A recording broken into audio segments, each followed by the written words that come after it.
Hello, my friends. Welcome back to the cottage kitchen at the Elliott Homestead. You may notice the kitchen looks a bit different. We spent the day yesterday driving over to a town called Monroe, which is a few hours away, to pick up this beautiful vintage piece from a friend of mine. I'm going to put her details down below the video. So if you're into this sort of furniture and you happen to live in Washington State, you can check out some of her stuff. This is an excellent find. It's been with the original family for over 75 years. So we're really the second ones to own it. And I think it's a perfect fit for this space. But it sort of got me thinking about how much this kitchen has evolved over the years that we've been here. If you remember, when we moved in, it started as a kitchen that hadn't been touched since the 80s. It was over 100 years old, but all of that was really buried behind sheetrock and modern appliances. And so we've spent the better part of the last 7 years sort of taking things back a notch and trying to find a way that this kitchen can work for what we do here. This is the kitchen that we develop all of our recipes in. We run our cooking community from here and film all of those videos right here. We obviously film all of our YouTube videos here in the kitchen, and we run our workshops here as well.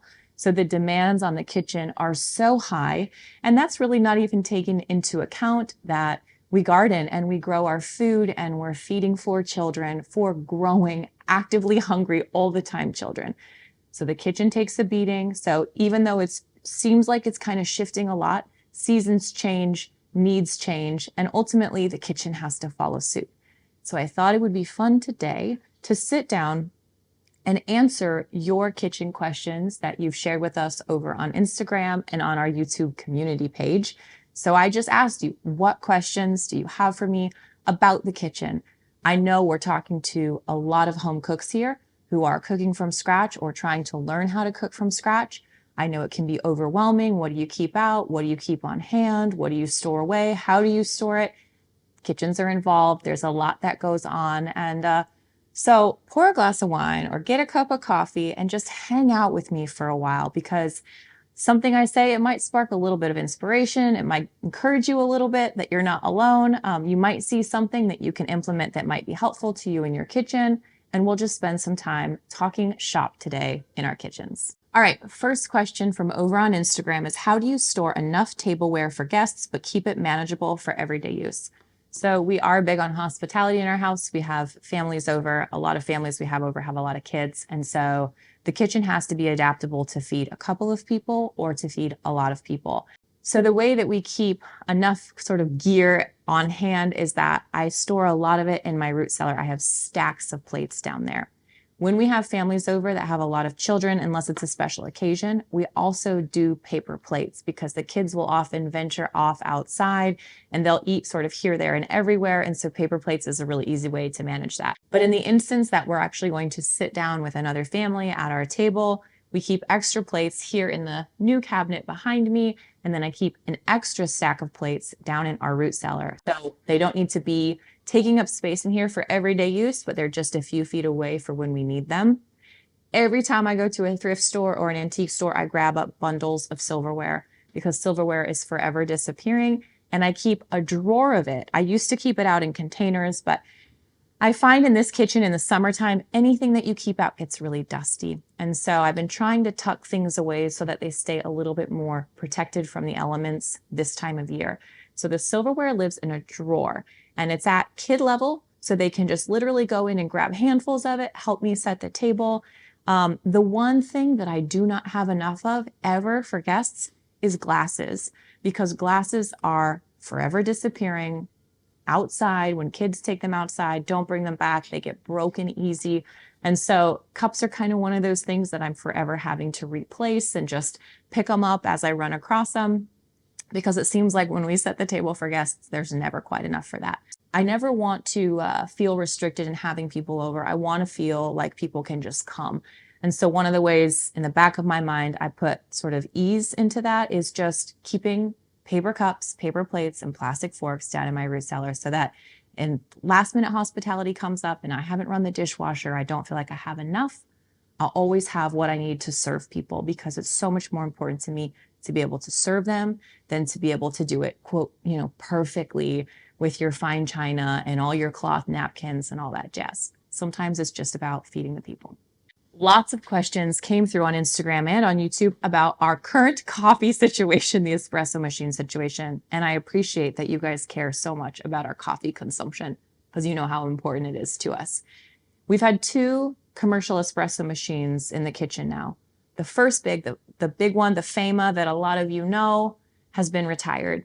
Half of it wasn't working. And we just realized with our small kitchen, it was too big of a footprint to take up that much space. It also had a 220 volt, like one of those big dryer outlets, and it had to be piped in for water. And so where we could move it was really limited. So this retired, and then we upgraded to another used one that we found on Craigslist. It was a Fama as well, Stuart's telling me, but it was a lot smaller. This one has since broke, and we've tried and tried to fix it. We can't get it to work. So currently, you'll see we don't have any coffee paraphernalia out. We use a mocha pot for stovetop espresso right now, and we also use a, what's it called? AeroPress. Stu's in charge of making coffee, and he likes the AeroPress and kind of fussing with it and the process of making that coffee every morning. He doesn't mind.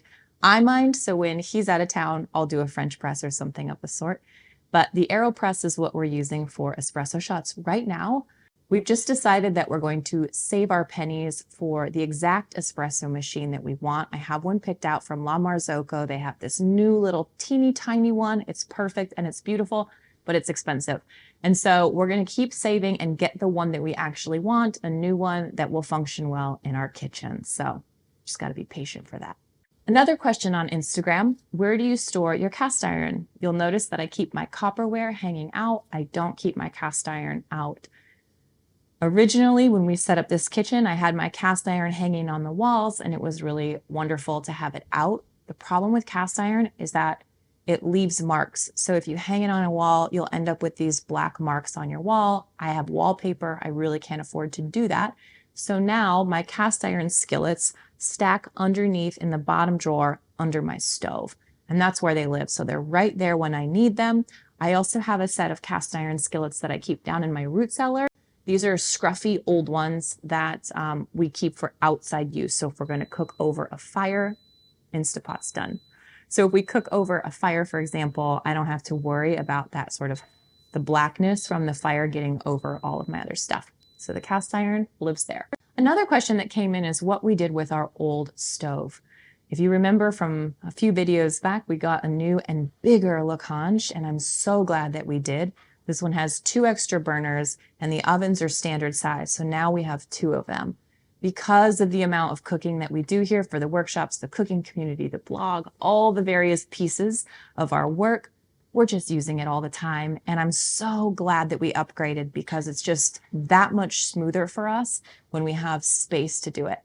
The old one went back to Lacanche and they refinished it, refurbished it, and sent it out to a new home. So Madame is now blessing somebody else's kitchen. She had so much life left in her. It's like we barely even scratched the surface together. And that's what's so great about these pieces is they're meant to be heirloom pieces. They're meant to be passed down to the next generation, not traded up for the next latest and greatest. So this is a piece, that will be here for as long as we have this kitchen. One of the questions that really commonly came through was what color our kitchen is. We get asked about this a lot and it changes all the time. If y'all have been following the channel for a long time, I've painted my cabinets so many times because I can. It takes me 10 minutes. I don't even really think about it. But this is a scruffy kitchen. Not all kitchens are like that. So the, what did you call this, Stu? The shiplap, this was all original to the house. It was behind sheetrock. And so those walls we just uncovered. And then we put kind of the white mortar in between the boards, put a sealant on it and sanded them down. So that's those walls. The wallpapered walls, so we have 2 of those. That's French marigold. When we bought that wallpaper, we could get it for fairly inexpensive at Wallpaper Warehouse. But then since then, Anthropologie picked it up. I don't know if they still have it, but the price went up significantly since we bought it.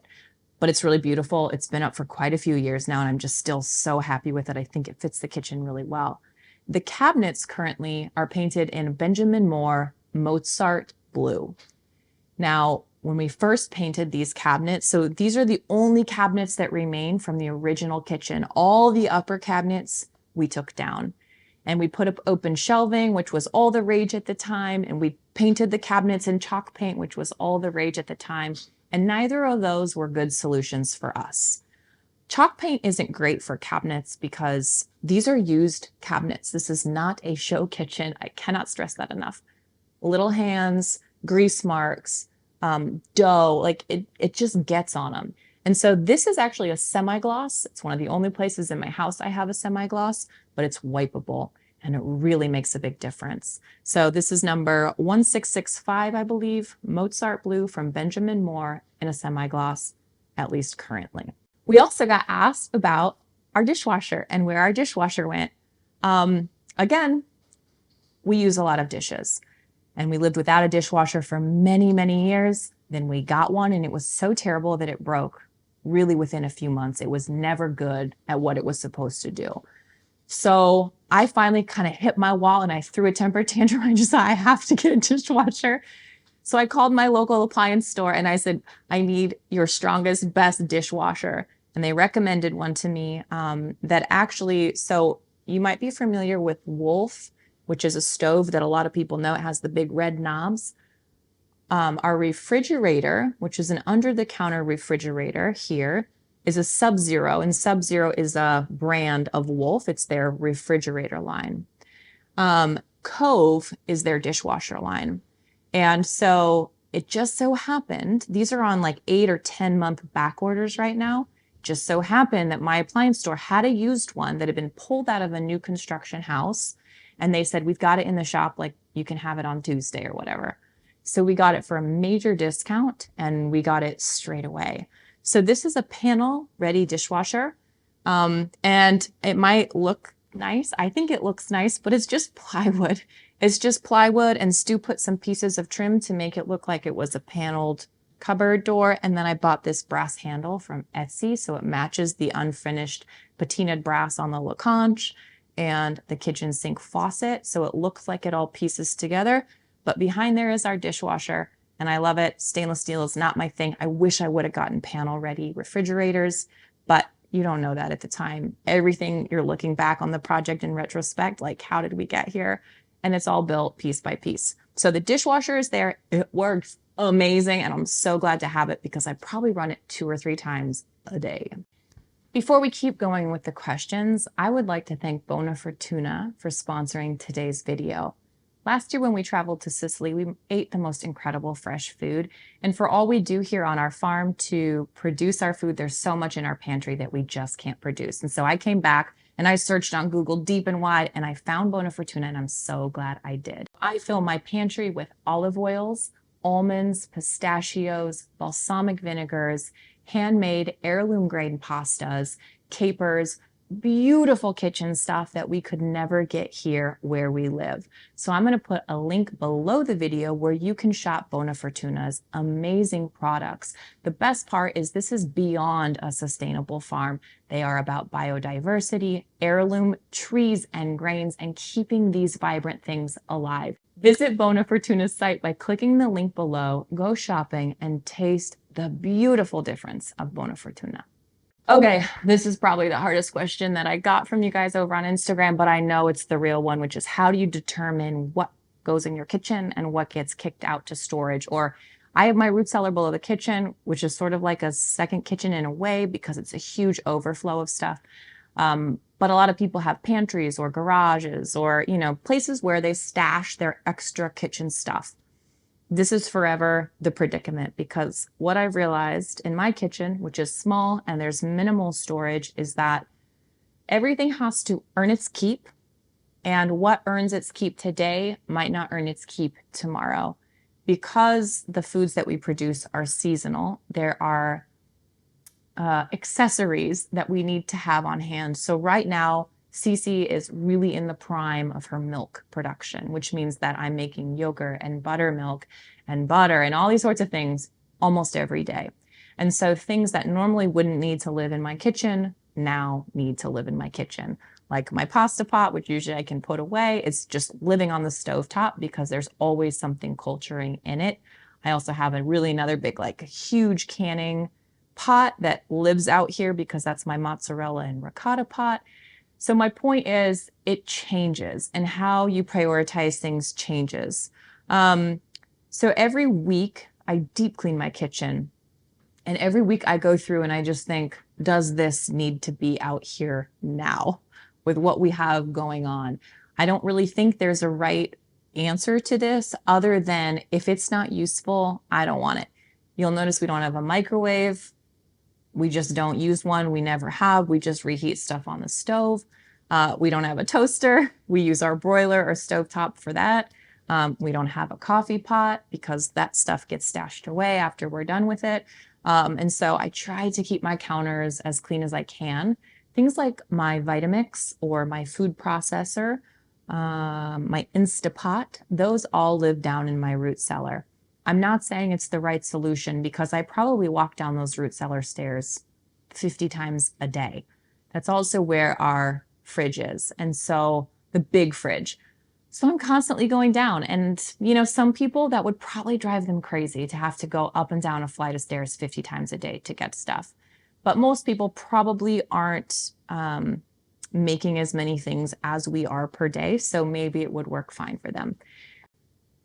What I bring up from my root cellar and what gets kept down there, it just changes. And so one of the ways I sort of try to take care of this is keep the things I use often up here, right? So like the utensils or the pots that I use the most of. That's why you see my Dutch ovens in the hutch behind me, because those get used every single day. And if it gets used every single day, it should probably live up in the kitchen. Another way we sort of counter this is because we do store a lot of food downstairs. In the wintertime, this is important because potatoes and onions and garlic and all these foods that you've stored away that you use a lot of, that's where I introduced the concept of this harvest table. It's what I call it, which is a little table that lives underneath the window in my kitchen. And that's where I put my produce. So like right now I've got tomatoes, eggs, eggplant, basil, watermelon, roasted garlic. And so in the wintertime, that'll be like bowls of potatoes or bowls of onions or a few days worth of produce that's just sort of here that keeps me from having to go down there. Because while we have a fridge up here, most of that is for cheeses and condiments and milk and, things that we need to keep on hand. And then we have our produce table over there. So managing space in a small kitchen is just hard. It takes a lot of work. It takes a lot of constant editing to just, okay, you're out of here. Okay, you know what? I've had it with all the stuff on the counters. I just need to clear it all off. But what I have found is that if you're going to use your kitchen, it needs to be functional. It needs to be really functional. And somebody told me one time that you should really try to position your kitchen where everything that you use the most is no more than 3 steps in any direction. And so if you're going to be cooking on your stovetop, your wooden spoons are no more than 3 feet in the other direction, or your salt or your butter or your oils or these kinds of things. So I try to think about that as I have my kitchen. But the cool part about our kitchen is because we ripped everything out, everything is movable. This table is movable. The fridge is movable. The butcher block's movable. The cabinet is technically movable. And so everything can kind of get shifted around seasonally, which is really how we manage storage the best. In the wintertime, we use the wood stove all day, every day. And so in the wintertime, I have to account for wood storage in the kitchen, which is messy and takes up a lot of space, but that's what it is. That's how we, heat the kitchen during the winter. This is another question that came up. Do we have central air? We do, but it does not work well. Our house is poorly insulated, very old. This part, I think the insulation is probably just some shredded newspaper in the bottom, like 18 inches of the walls. And so it stays cooler. It does not stay cold, not even a little bit. So it's cold in the winter and it's hot in the summer. We counter that best as we can, fans, closing blinds, or in the winter, lighting the wood stove. Here's another question. What's the easiest way to store mason jars? This person says, it feels like a constant musical jars in our house. I like mason jars. I don't share a lot of people's affinity for them because I get sick and tired of looking at them because they're everywhere all the time, especially in the winter when you're eating a lot from the pantry. So we keep all of our jars, our mason jars, downstairs. We also keep half-gallon jars and full-gallon jars, which is what we use for our milk. So all those have a designated cabinet out of the kitchen. They're convenient enough if you need to grab something really fast to have a mason jar in the kitchen, but I can just as easily use a bowl or a measuring cup or something else. And so for me, I need the mason jars. They just clutter up my mind in the kitchen. And so I kind of just need to like move them away from me. The struggle is forever. It's just going on forever. There's oftentimes a basket sitting at the top of my root cellar stairs where I'll just be throwing the mason jars in as they go through the dishwasher, put them in the basket, and then my next trip downstairs, or I'll make Stu do it, grab the basket of mason jars and go put them away. I don't have a great solution for it other than, for me, I need them kind of out of my view in the kitchen because I need them, but I don't need them around all the time. Okay, here's a fun question from over on our YouTube community page. What seemed like a good idea at first, but ended up being a storage fail? I could write a book on all the things that we've done wrong in our kitchen. When we first moved in, we discovered this cabinet up in the barn, and I thought, ooh, this cool old crusty cabinet. And we brought it into the kitchen. I chalk painted it. Do you remember this? And it was just this old, dirty old cabinet, but that was just where we were at the time. So I paint it, and we sort of install these rods, and Stu took one compartment and turned it into a wine storage cabinet. So he did, plywood crossways. So we had spots for all of our bottles. And then the other side of it, we had rods hanging, and we hung our pork belly, our curing bacon from it. And so this cabinet was huge, and it took up a massive footprint. It was giant. You couldn't see through it. It was just like this looming piece. And it was really just full of bacon and wine, which sounds really lovely. But we, pretty quickly learned that bacon is difficult to cure in this room because it does get so hot during the summertime. And so bacon really needs to be cured and then put away in the fridge or in the freezer for long-term storage. It's just not quite cool enough to have our bacon hanging in here in the summertime. And so that can bring in all kinds of pests, and it gets dusty. There was this weird corner cabinet over here, and stuff just got, one of those like weird corner cabinets where you have to like reach in with your whole body to get stuff out of the back corner. That was a fail. So we ended up just closing it off with plywood so that you can't even see that cabinet anymore. You can't get to it because it was just such a poor storage option. We've done all different kinds of, I think we've actually killed like 3 or 4 small under-the-counter refrigerators, which is finally why we bought the Sub-Zero. And those weren't great because they weren't meant to be under the counter. And so they were loud, and you just sort of ended up wasting space. And I think if I could go back and tell myself something about piecing together your own kitchen, it would be to try to not have too many gaps, because gaps create pockets where clutter and dust bunnies and spatulas can fall, and you just sort of lose things, and they just accumulate grime over time. And so most of the storage things that haven't worked for us have been like that. I also went through this phase, this was recent, like six months ago, where I store all my flowers in these large, like 5-gallon plastic buckets with nice fitting lids. Those live down in my root cellar, but I was baking so much that I had like 6 of those lined up in my kitchen. And they got the stickers like, don't let your baby drown in the bucket. And they just weren't nice to look at. They got really dirty all the time. So I was like washing the flower buckets, and I just thought, this just doesn't make a lot of sense to me.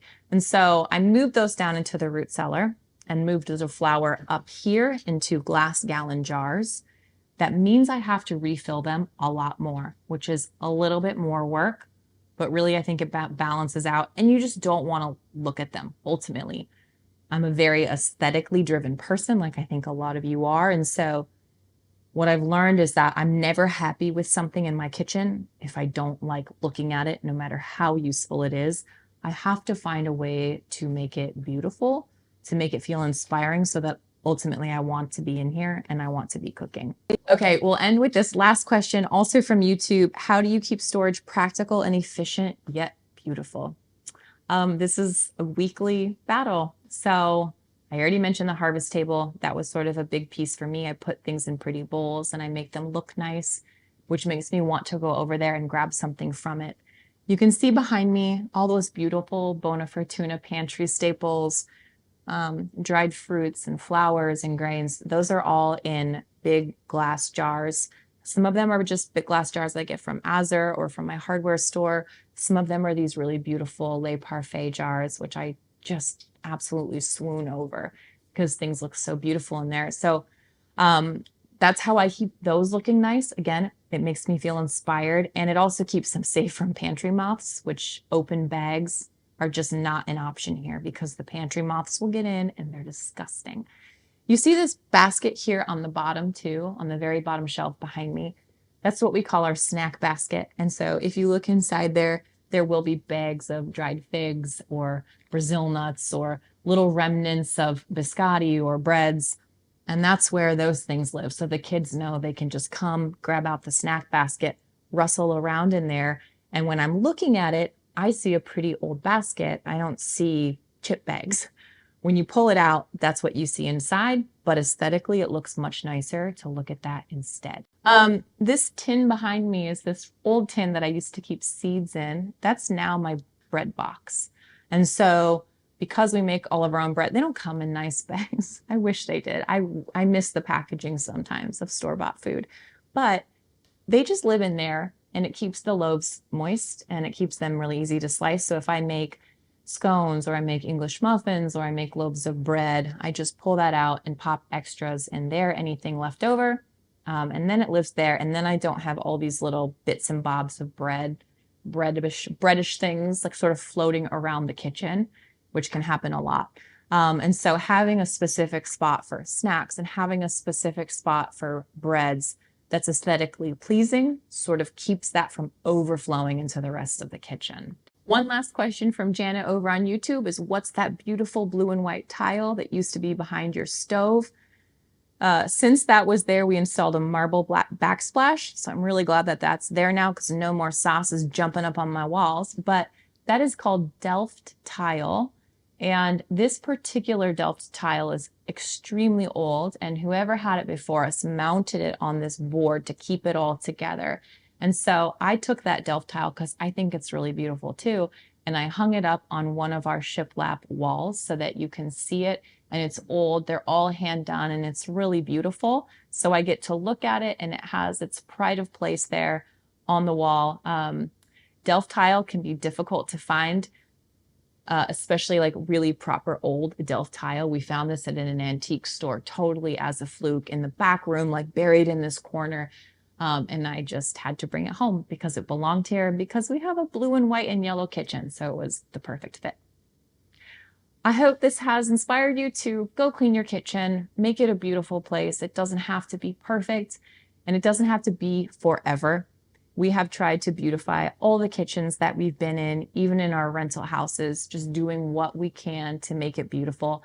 And that can be as simple as just taking your store-bought produce out of its plastic containers and putting it on a bowl, or buying yourself some fresh flowers, or even picking some wildflowers and putting a bouquet out, putting your salt in a beautiful little dish where you want to grab it out.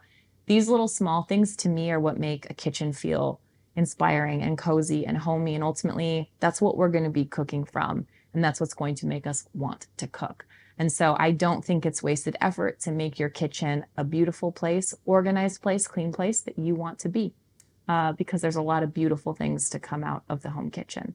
So I hope you enjoyed our time together in the kitchen today. Make sure you check out that link to Bona Fortuna below. I cannot recommend their products enough.